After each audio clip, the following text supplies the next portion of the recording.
요즘은요, 뭐 주중이나 주말이나 확진자 수 차이가 거의 없는 것 같습니다. 장유민 변호사님. 그렇습니다. 원래는 주말에는 검사자 수가 줄기 때문에 월요일 날 나오는 집계를 보면 평균치를 밑도는 경우가 많았는데요. 이제는 옛말이 돼버린 것 같습니다. 네.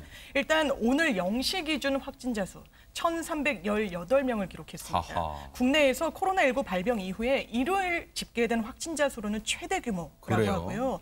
또 우려할 점은 20일째 1,000명대 발생을 지속하고 있기 때문에 뚜렷한 감소세도 보이지 않는 추이를 보이고 있다는 겁니다. 그리고 비수도권 지역 발생 규모가 515명에 이릅니다. 네. 이게 확진자 수 중에서 비중으로 따지면요. 40.7%에 이릅니다. 그동안은 수도권을 중심으로 확진자 수가 밀집돼 있다라는 분석이 많았는데 전국적으로 이 넓혀가는 그런 모양새고요. 이 전국 비중이 4차 대유행 이후에 처음으로 40%를 넘은 것도 이번이 처음입니다. 네. 애초에 수도권의 거리두기 4단계 굵고 짧게 2주 만에 끝내겠다는 다짐, 방역당국의 다짐은 사실 이제 물 건너가게 돼서 머쓱하게 됐는데 지금 더 우려가 되는 게 비수도권의 감염 확산의 심각성이 더 커지고 있다는 겁니다. 관련 얘기 들어보시고 이어가 보도록 하겠습니다. 최근 일주간 코로나19의 국내 발생 확진자는 일평균 1,465.1명으로 직전 한 주간 대비 8.7% 증가하였고 전국에 걸쳐서 확산세가 지속되고 있는 양상입니다. 수도권의 급증세는 정체된 모양새이나 풍선 효과, 또 휴야철의 이동량 증가로 비수도권의 대도시 및 여행 지역을 중심으로 증가세로 전환되면서 4차 유행이 지속 확산되고 있습니다. 아니 박성배 변호사님, 비수도권 지역에 확진자가 폭증하고 있으면 이걸 그냥 가만둘 수는 없잖아요. 예, 그렇지는 않습니다. 비수도권 전체에 대해서 27일 0시부터 다음 달 8일 24시까지 사회적 거리두기 3단계가 적용됩니다. 27일이면 내일이네요. 그렇습니다. 이미 거리두기 4단계였던 강원도 강릉과 양양 중에서 이 강릉은 3단계로 하향 조정되는 셈인데 그 반면에 대전광역시는 비수도권 광역지자체 중 처음으로 4단계가 적용됩니다. 다만 인구 10만 명 이하 군 지역은 확진자 발생이 적고 풍선 효과 발생 우려가 낮다고 보고 지역 상황을 고려해 자율적으로 결정하기로 했고요. 이 중대본이 지자체 의견 수렴 결과 모두가 선제적인 3단계 적용 필요성을 공감했다고 합니다. 네. 이렇게 되면은 김유진 아나운서 내일부터 그러면 뭐가 어떻게 달라지게 되는지 좀 설명 좀 해주세요. 네, 일단 4명까지만 모일 수 있는 사적 모임 금지 조치는 연장이 되고요. 자정까지 운영할 수 있었던 식당이나 카페, 노래 연습장 등 이런 다중이용시설은 10시까지만 매장 영업이 가능해집니다. 네. 그리고 지금 휴가철을 맞아서 이곳에 사람들 많이 붐비죠. 해수욕장이나 공원 등지인데요. 네. 이곳에서 야간 음주나 취식 할 수 없습니다. 네. 또 한 가지 숙박시설에서는 파티나 행사를 주관할 수 없게 되고요. 더불어서 한 객실당 4인까지만 이용이 가능하다는 점도 염두에 두셔야겠는데요. 또 결혼식이나 장례식, 친족 여부 상관없이 49명까지만 참석할 수 있고요. 상견례나 돌잔치도 인원 제한이 불가피해진다는 점도 알아두셔야 할 것 같습니다. 네. 어제 이와 관련해서 문재인 대통령도 언급을 했습니다. 그 내용도 들어보시고 이어가 보도록 하겠습니다. 수도권 거리두기 강화에 따른 풍선 효과와 함께 휴가지 중심으로 이동량이 많아지며 비수도권 확진자 비중이 35%를 넘어서는 등 전국으로 확산되고 있는 양상이 뚜렷합니다. 그에 대한 대책으로 비수도권에서도 내일부터 거리두기 단계를 3단계로 일괄 상향하는 등 강화된 방역 조치를 시행하기로 했습니다. 그런데 최진봉 교수님, 예. 이 문 대통령의 어제 발언이 중앙재난안전대책본부 회의 때 어제 상황에서 내일부터 시행하겠다. 그럼 오늘부터 시행한다는 거잖아요. 근데 그렇죠. 지금 저희가 전해드린 건 모레, 그러니까 내일 27일부터 하는 거잖아요. 근데 왜 그렇습니다. 애초 오늘부터 한다고 했던 걸까요, 대통령은? 원래 계획은 오늘부터 하려고 했었는데 네. 종대본 회의를 했어요. 그러니까 중앙방역대책본부 회의를 하는 과정에서 지자체들이 의견을 냈어요. 뭐라고요? 왜냐하면 너무 갑자기 시행을 하다 보면 준비가 안 돼 있다. 그러니까 어제 발표하면서 오늘부터 한다 그러면 준비가 부족하니 하루 더 연장해 달라고 요청을 했고 네. 중대본에서 그걸 받아들여서 그럼 준비 기간을 하루 더 갖고 화요일부터 시작을 한다라고 정정하는 메시지를 던졌습니다. 그러니까 대통령은 아마 오늘부터 하는 걸로 생각하고 말씀을 하셨는데 중대본 회의 과정에서 지자체들이 강하게 건의를 했고 그 건의를 받아들여서 그러면 하루 더 연장해서 화요일부터 적용하기로 결정을 했다라고 발표를 했습니다.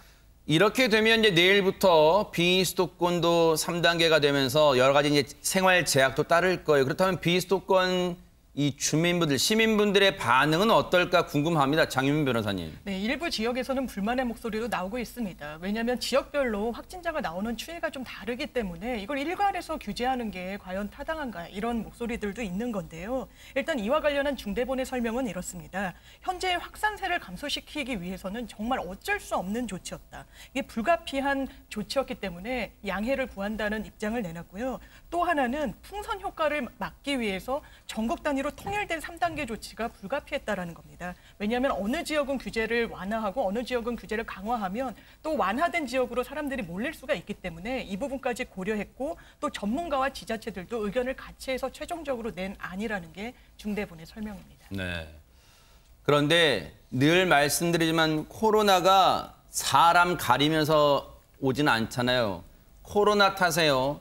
사상 처음으로 한 번도 쉬어본 적 없다는 국민 MC, 국민 예능인이 방송을 쉬게 됐답니다. 먼저 누군지 영상 만나보시고 이어가 보도록 하겠습니다.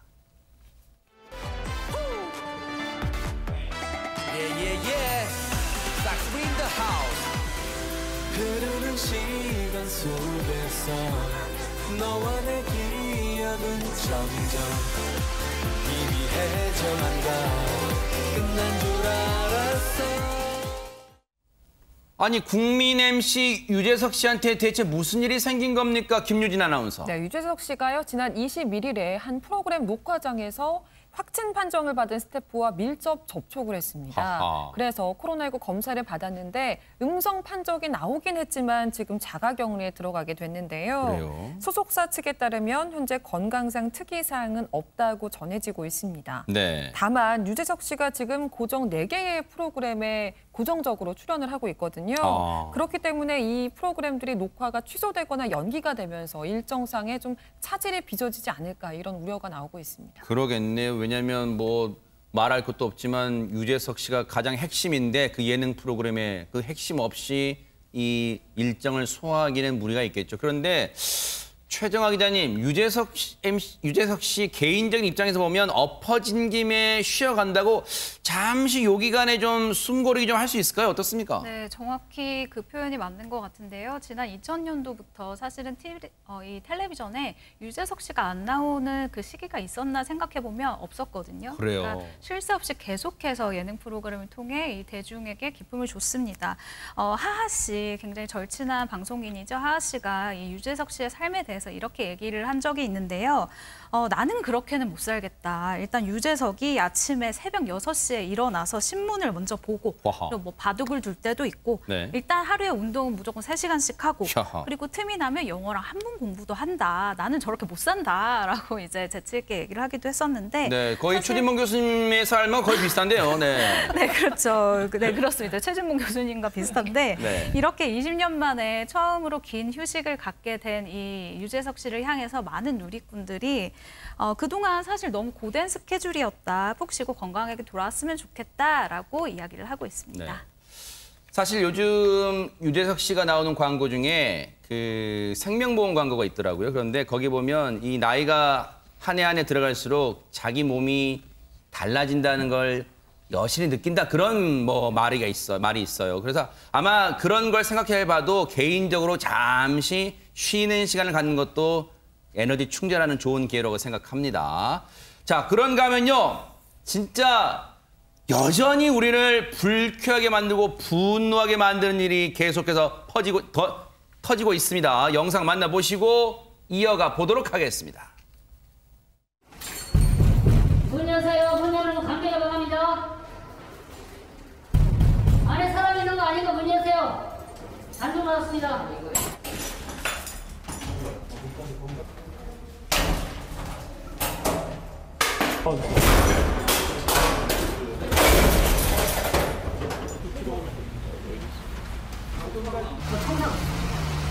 너 왜 숨어 있어요? 무서워 죽었어. 무서워. 급하게 핸드폰도 다 놓고서 다 도망갔네요. 문 두드리고 단속하는 거를 알아내서 그랬나? 있는 채로 그냥 다 놔두고 사람만 싹 없어졌어요. 여기 지금 10명 넘게 있었던 걸로 보이는데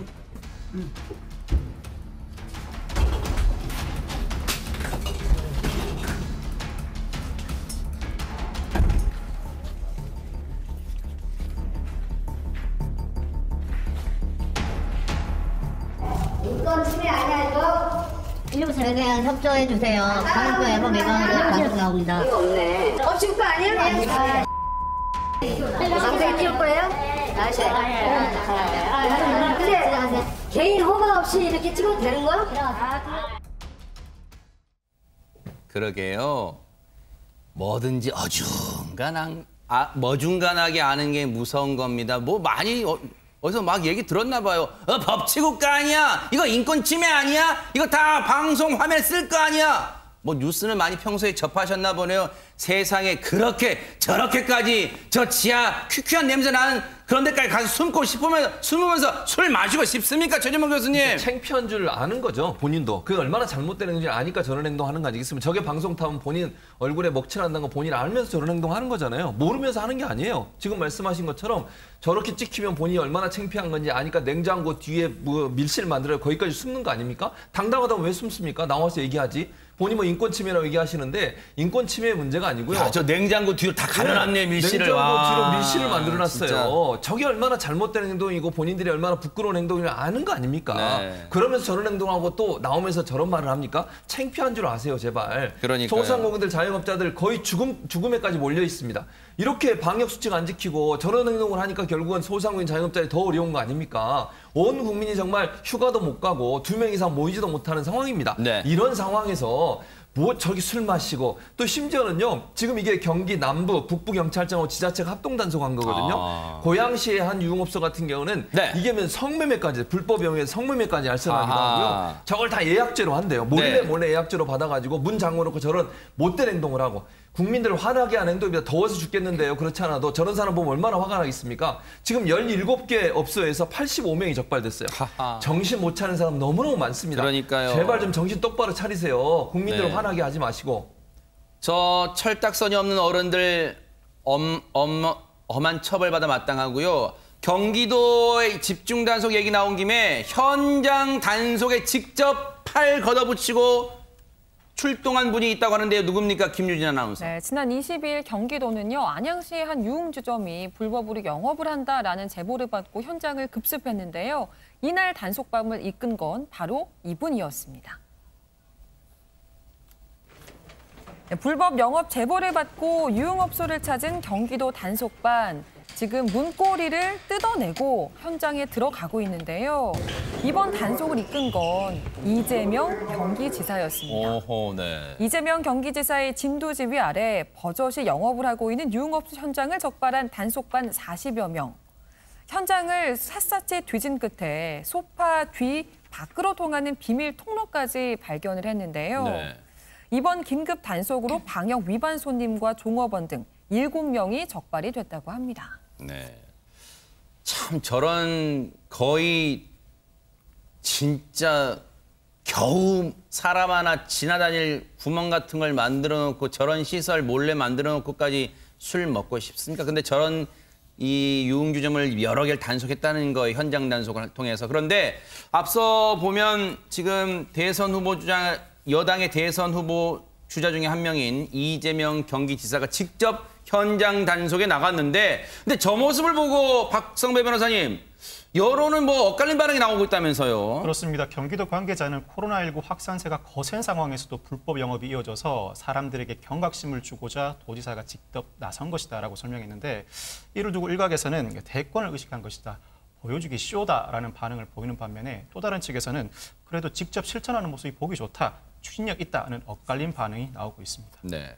뭐 이 반응은 나올 수 있죠. 보기에 따라서는 그렇게 또 보일 수도 있으니까. 어쨌든 판단은 시청자 몫으로 남겨두고. 그런데 최재문 교수님, 네. 이재명 지사가 현장에 직접 단속 나가는 게 또 낯선 모습은 아니에요. 그렇죠. 잘 아시는 것처럼 초기에 우리나라에 이제 코로나를 확산시켰던 이제 주요 단체 중에 하나가 신천지잖아요. 그러네요. 네네. 신천지가 처음에 확산의 어떤 그 시발점이 됐는데 그 당시에 지난해 2월에도요. 전국적인 코로나19 확산을 막기 위해서 신천지에 강경 대응하겠다고 나왔어요. 잘 아시는 것처럼 종교 단체이기 때문에 경찰도 검찰도 그 당시에는 적극적으로 나서지 않았거든요. 근데 경기도 지사였던 이재명 지사가 적극적으로 나섰고 잘 아시는 것처럼 3월에는 실제 총회장인 이만희 씨를 직접 만나서 검찰 실체하겠다고 경기도 가평에 있는 신천지 연수원을 직접 방문했잖아요. 맞아요. 기억나네요. 행정 집행도 하고. 아하. 그러니까 그런 모습이 국민들한테는 잘한다는 박수를 받았던 거예요. 그 당시. 네. 왜냐하면 모두 다 제대로 안 하고 있는 상황에서 경기도지사가 직접 나선 것 자체가 국민들한테 큰 호응을 얻었고 아하. 이번 일도 저는 그 연장선상이 있다고 봐요. 이번에 네. 만약에 그런 일 안 했던 사람이 갑자기 하면 비판마다 마땅하지만 네. 제가 볼 때는 연장선상이 있기 때문에 이재명 지사의 뭐 모습은 저는 뭐 대권을 이습한 모습이라고 보지 않고요. 이재명 지사는 그렇게 얘기해요. 돈벌이 때문에 전체 방역 무너뜨리는 행위를 어떻게 용납할 수 있겠냐. 네. 물론 여러 가지 의견이 있는 거 안다. 네. 그러나 국민들이 뭐 책상에 앉아 있으라고 도지사 시켜준 거 아니니까 도지사 권한을 이용해서 최대한 막겠다라고 얘기를 했고 네. 국민의 생명과 안전이 걸린 일에 앞으로 직접 나서겠다는 자신의 소신을 밝혔습니다. 네. 오죽하면 이 다른 도정 신경 쓰기도 바쁜 지사가 직접 나섰겠는가 이런 생각도 해봅니다. 휴가철에요. 설마 이런 일 일어나지 않기를 바라는데 정말 안타까운 사고가 일어났습니다. 김유진 아나운서. 네, 어제 새벽 4시 40분쯤 부산 해운대 해수욕장에서 중학생 3명이 물놀이를 하다가 2명이 물에 휩쓸려 실종되는 사고가 일어났습니다. 아이고. 학생들은 너울성 파도가 몰아치면서 순식간에 물에 휩쓸려 간 것으로 추정이 되고 있는데요. 네. 이때가 또 새벽 시간이다 보니까 안전 요원도 없어서 대처가 아이고. 쉽지 않았습니다. 당시 구조 당시 모습을 영상으로 준비했습니다. 수중 수색에 나선 소방구조대가 나란히 손을 잡고 바다로 들어가고 있습니다. 그런데 파도가 얼마나 거센지 구조대원조차 몸을 잘 가누지 못하는 모습이었는데요. 구조대원들은 수색에 시작한 지 1시간 만에 실종된 2명 중 1명을 발견했지만 안타깝게도 이미 숨진 상태였다고 합니다. 아유. 구조대원분들의 얘기 직접 들어보시고 이어가 보도록 하겠습니다. 09시부터 18시까지만 해수욕장 운영하기 때문에 그 위에는 입수하면 안 되는 시간입니다. 그래서 안 되는 시간에 입수했고 그 너울성 파도가 한 4에서 5m 정도 해서 일어나고 있고요. 그 1차 부표부터는 새파대가 강하게 형성되어 있어서 그 구조대원들이 수색하는데 상당히 어려움을 겪고 있습니다. 최재문 교수님, 예. 사실 물론 지금 코로나 국면이라서 예전만큼은 아니겠습니다만 그래도 휴가철이기 때문에 사람들이 모이는 장소가 부산 해운대 해수욕장입니다. 근데 해운대 해수욕장이 휴가철마다 이제 걱정됐던 게 이안유라 해가지고 또 이렇게 사람을 착 바다 쪽으로 끌고 가는 뭐 파도로 위험했는데 이번엔 너울성 파도라는 게 있었어요. 네, 이게 맞습니다. 뭡니까? 이게? 너울성 파도는 일반 파도는 그냥 바다에서 생기는 거잖아요. 근데 너울성 파도는 이 파도와 다르게 바람으로 의해서 만들어진 파도예요. 그래요? 그러다 보니까 너울성 파도 같은 경우에는 시간이 좀 깁니다. 그러니까 와서 체류하는 시간이 길어지는데 일반 파도는 7초 정도. 네. 그런데 너울성 파도는 8초에서 15초예요. 그러니까 피할 수 있는 시간이 더 없어지는 거죠. 그게 네. 문제고 두 번째는 이게 나쁜 날씨와 나쁜 날씨에 파도가 생기는 것과 다르게 이게 골과 마루가 둥글고 넓게 형성이 되면서 서서히 해안으로 다가오니까 위험성을 인식을 못하는 거예요. 그러니까 파도는 멀리서 봐도 보이지만 너울성 파도는 서서히 만들어져서 오랫동안 체류하면서 사람을 끌고 가는 그런 문제점이 발생할 수 있다는 거죠. 그래서 앞서 구조대원분들도 중심 못 잡았잖아요. 그렇죠. 네. 중심을 못 잡아요. 네. 그리고 또 하나는 뭐냐면 이게 갯바위나 해안에 이제 부딪히게 되잖아요. 파도가. 네. 그렇게 되면 갑자기 부딪히면서 큰 파편이 생기게 되고, 그러니까 이게 물 파편이 생긴다는 얘기죠. 그러면서 그 길 가까이 있는 사람도 함께 넘어지게 만드는 요소가 네. 되기 때문에 조심을 하셔야 되고요. 어제 같은 경우에 아까 잠깐 인터뷰 드렸습니다. 너울성 파도가 4에서 5m 정도 된대요. 그러면 아이고. 우리 키보다 훨씬 더 높은 그러네요. 거잖아요. 그러니까 피할 수가 없어요. 그래서 네. 파도가 치거나 너울성 파도가 칠 때는 조심하셔야 되고 물속에 들어가면 안 되는 상황이라고 네. 말씀드릴 수 있습니다. 아니 근데 이 학생들이 어쩌다가 저 사고를 당하게 된 걸까요? 장유민 변호사님. 이 학생들이 아마 해수욕장에 놀러 온 학생들인 것 같습니다. 부산이 아니라 대구에 소재한 중학교에 다니는 학생들이었기 아이고. 때문인데요. 지난 23일 금요일이죠. 부산에서 하루 묵은 뒤에 해운대 해수욕장을 찾았다가 이번 사고를 당하게 됐다라고 합니다. 네. 실종된 학생이 애초 2명이었습니다. 이제 총 3명이 놀러 왔고요. 그런데 2명이 실종됐는데 한 명을 구조하긴 했는데 안타깝게도 사망한 상태고 나머지 한 학생은 지금 어떻게 될까 지금 가족분들이 애가 탈 것 같습니다. 박성배 변호사님. 노을성 파도로 인해서 수색 자체가 쉽지 않았지만 실종된 나머지 중학생 1명을 찾기 위한 수색 작업 오늘도 이어졌습니다. 이 수색 범위를 전날 7, 8번 망루에서 6, 9번 망루 앞 해상으로 확대했습니다. 이 투입된 장비도 선박, 헬기, 수상보트, 드론 등에 이르고 투입된 인원도 소방구조대, 해경청, 특공대 등이 대거 투입되었는데 그 결과 끝내 시신을 추가로 발견하게 됐습니다. 오늘 오후 1시 4분경 나머지 실종된 중학생 1명의 시신이 발견됐습니다. 아우 너무너무 안타깝네요. 세상에 생때 같은 자식을 하루아침에 이런 부모님들은 얼마나 지금 억장이 무너지고 지금 황망하겠습니까? 세상에.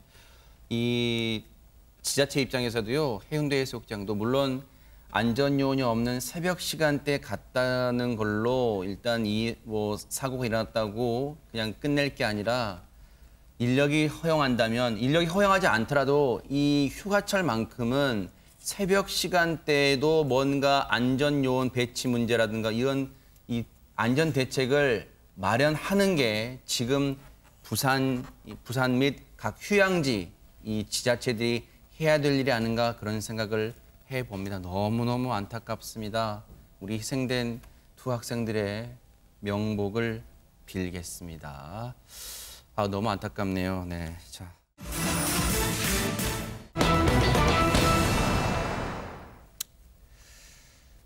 참 뭐 안타까운 소식 뒤에 이제 좀 분노가 치미는 얘기를 해볼게요. 지난주까지만 해도요, 사실 이 악마 같은 사람 왜 신상을 공개하지 않는 겁니까? 라는 그런 비난과 이 의문이 빗발쳤던 그 사건입니다. 장윤미 변호사님. 그렇습니다. 말씀하신 대로 경찰이 처음에는 그 제주도에서 사망한 그 중학교 살인범들의 그 피의자 신상을 공개하지 않겠다라고 했습니다. 그때 내놨던 설명이 이렇습니다. 신상 정보 공개에는 4가지 요건이 필요한데 범행 수법의 잔인성이나 공공의 이익이라는 요건을 충족하지 못했다. 이렇게 밝혔고요. 당연히 여러 사람들의 공분을 자아냈습니다. 그래서 청와대 국민청원으로까지 이거 신상 공개에 재검토해야 되는 거 아니냐라는 촉구글이 올라오기도 했고요. 결국에는 이런 비난에 떠밀리듯이 신상 공개 결정을 내린 겁니다. 네. 그래서 오늘 피의자 2명의 신상이 공개됐는데요. 네. 바로 지금 보시는 게 주범 48살 백광석이고요. 또 공범도 같이 신상이 공개됐습니다. 지금 보시는 화면에 나오는 사람이 공범 46살 김신남인데요. 신상공개심의위원회는 이 피의자들이 사전에 범행을 모의했고 범행 도구를 구입하는 등 계획적인 범행임이 확인이 됐다. 그리고 상당히 이 성인 둘이 중학생인 피해자를 잔혹하게 살해했다는 점에서 이 결과가 너무나 중대하다라고 하면서 신상공개 결정을 내렸습니다. 사람도 아닙니다만 달리 방송이라서 표현할 길이 없어서 저 사람들을 보겠습니다. 제주 중학생 살인사건 피의자 신상 공개가 오늘 결정이 됐고 저 주범과 공범을 저렇게 공개합니다. 주범 백광석 48살 중학생 살해 혐의입니다. 공범 김신남 46살 역시 중학생 살해 혐의고요. 이 악마 같은 정말 악마라는 표현도 더 부족한 이 사람들이 천인 공날짓을 저질렀고 결국 진짜 피워보지도 못한 중학생의 목숨을 앗아갔습니다. 그런데 앞서 말씀드린 것처럼 이 두 악마의 범행이 무슨 우발적 범행이 아님을 밝혀주는 증거들이 있다면서요. 박성배 변호사님. 바로 숨진 중학생을 결박하는 데 사용한 범행 도구였습니다. 이 백광석, 애초에 살해할 마음이 없었지만 실랑이를 벌이다 숨졌다 다락방에 있던 범행 도구를 사용했다고 주장해 왔습니다. 그런데 이 경찰이 신용카드 사용 내역을 추적한 결과 범행 전 철물점에서 범행 도구를 구입한 내역이 발견됩니다. 그 외에도 주택 뒤편으로 침입하는 등 계획적 범죄 정황이 속속 발견되고 있는데 이 밖에도 계획적 범죄를 입증할 만한 다수의 증거를 경찰이 확보한 것으로 전해지고 있습니다. 뿐만 아니라 이 백광석이란 주범이요. 범행 전에 자기 입으로 내뱉은 말도 자기 발목을 잡았다는 얘기가 있습니다. 박성배 변호사님. 백광석이 피해자의 어머니에게 너의 가장 소중한 것을 빼앗아 주겠다고 협박을 일삼았다고 합니다. 그리고 사건 현장에 함께 간 공범 김신남에게 혼자 피해자를 제압하기는 힘드니까 도와달라고 요청하는 등 수차례 범행을 암시하는 발언을 한 것으로 나타나고 있습니다. 또 백광석이 범행 전에 현장을 사전 답사하는 정황도 포착되었습니다. 이 주범이라는 백광석은요. 과거에 이번에 숨진 피해자 이 학생과 1, 2년 동안 함께 살았던 그 어머니의 전 연인입니다. 그런데 범행 후에 저 끔찍한 범행 후에 바로 도주를 했습니까? 장윤미 변호사님 어떻습니까? 그렇지 않았습니다. 참으로 대담한 부분이라고 할 수도 있는데요. 공범이 떠난 후에 150분 동안 그 범죄 현장에 머물렀습니다. 이 제주 중학생 살해 피해자 2명, 이 백광석, 김신남이 피해자의 주택에 침입한 게 지난 18일 오후 3시 16분이었습니다. 그런데 25분 후에 공범 김신남이 오후 3시 41분 먼저 도주를 합니다. 그리고 무려 2시간 27분 후에 오후 6시 8분이 돼서야 주범인 백광석이 도주를 했습니다. 아니, 그러면 그 중간에 붕 뜬 그 시간 동안은 뭐 한 걸까요? 장윤미 변호사님. 예, 이 범행 현장의 흔적을 살펴봤더니요. 다락방, 이 범행 현장입니다. 거기뿐만 아니라 안방, 마루, 벽, 책상, 거울, 온갖 곳에 식용유를 뿌려놨다라고 합니다. 이 유가족들은 아무래도 불을 지르려고 했던 것 같다라고 밝혔고요. 또 경찰 조사 결과 백광석은 집안에 식용유를 뿌린 것 외에는 별다른 행위를 하지 않고 머물렀던 것으로 드러나긴 했는데 이게 그렇다면 피해자의 어머니가 오기를 기다렸던 건지 정말 방화까지 계획했던 건지 추가 수사로 밝혀져야 될 부분입니다. 범행도 오싹합니다만 이 식용유를 뿌렸다는 이 기행도 정말 소름 끼칩니다. 관련해서 경찰 얘기 들어보시고 이어가 보도록 하겠습니다. 뭐라고 설명해야 되죠? 신당 공개 요건이 되니까 지금 문제가 하는 겁니다. 그런 거를 구체적으로 좀 설명하기가 좀 곤란해요. 그게.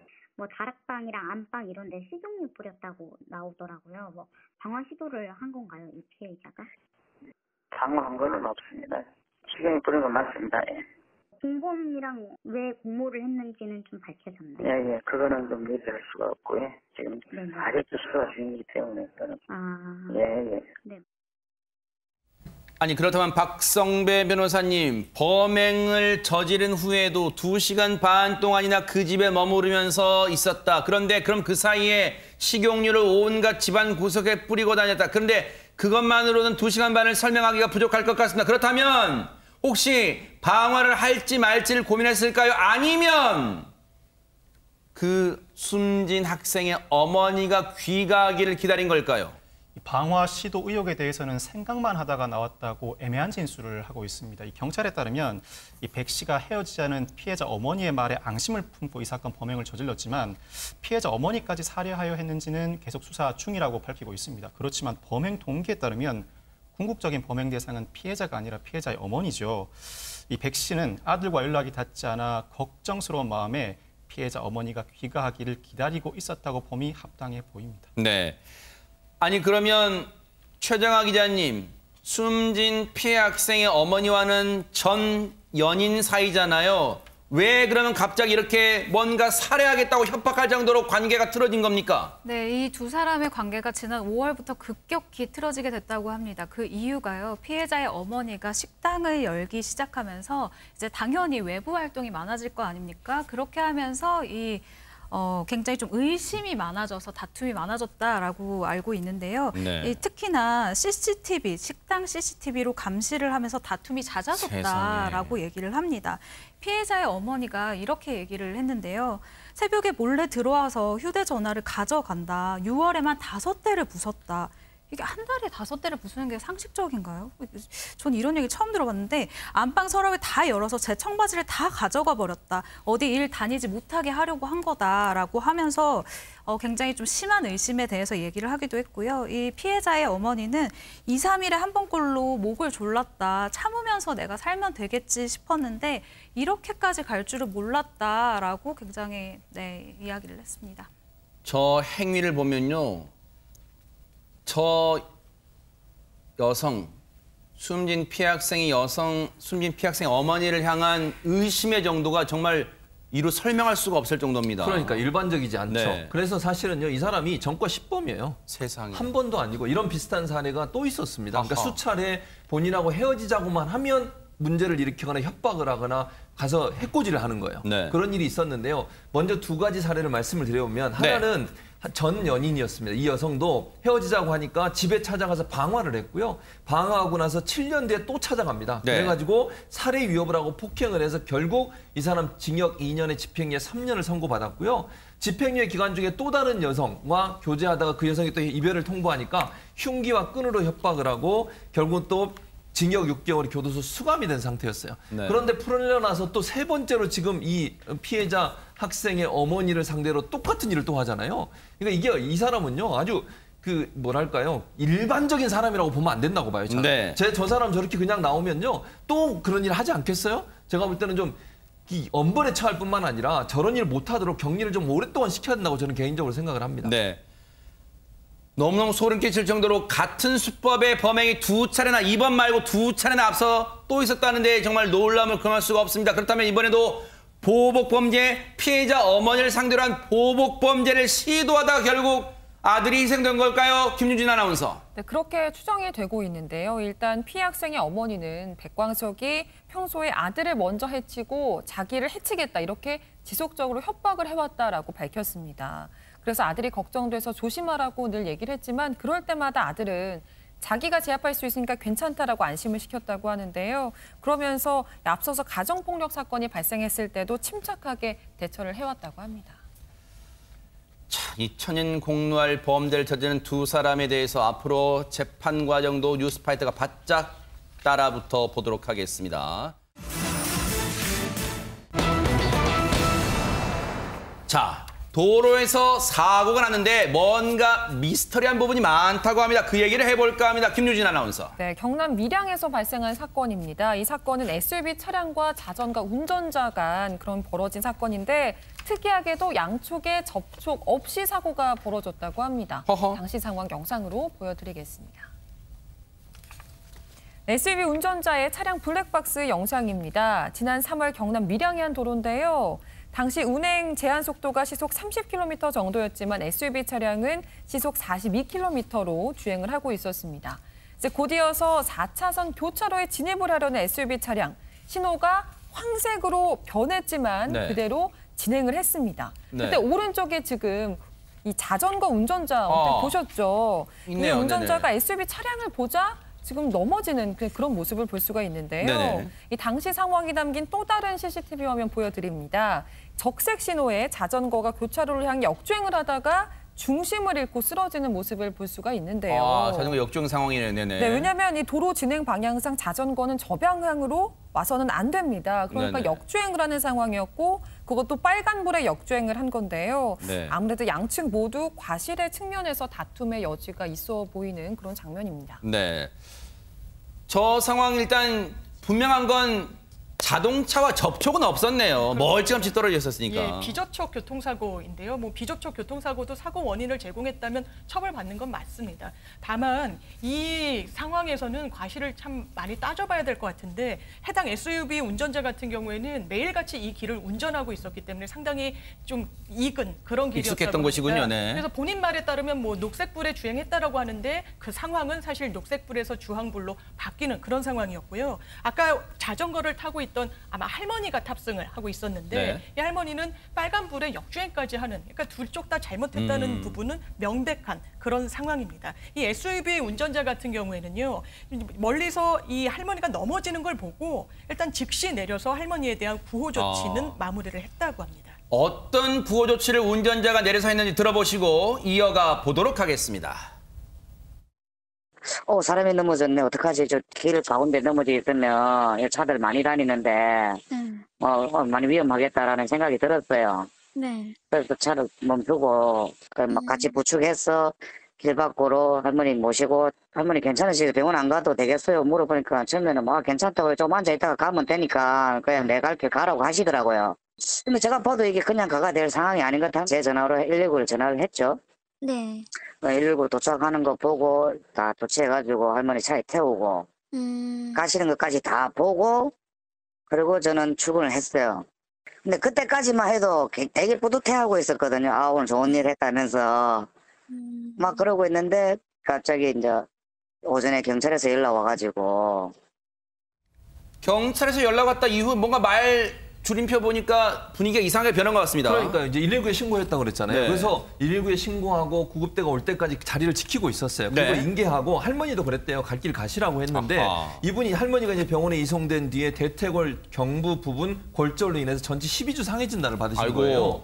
그리고 나서 이제 뭐 자전거 운전자에게 인공관절 수술도 해야 되고 후유장애 또 몇 년 주기로 교체를 해야 되나 봐요. 네. 인공관절 같은 게 비용까지 총 2,200만 원 배상을 했다고 합니다. 아이고, 그러면 SUV 운전자는 억울한 부분은 없을까요? 그 얘기 들어보시고 이어가 보도록 하겠습니다.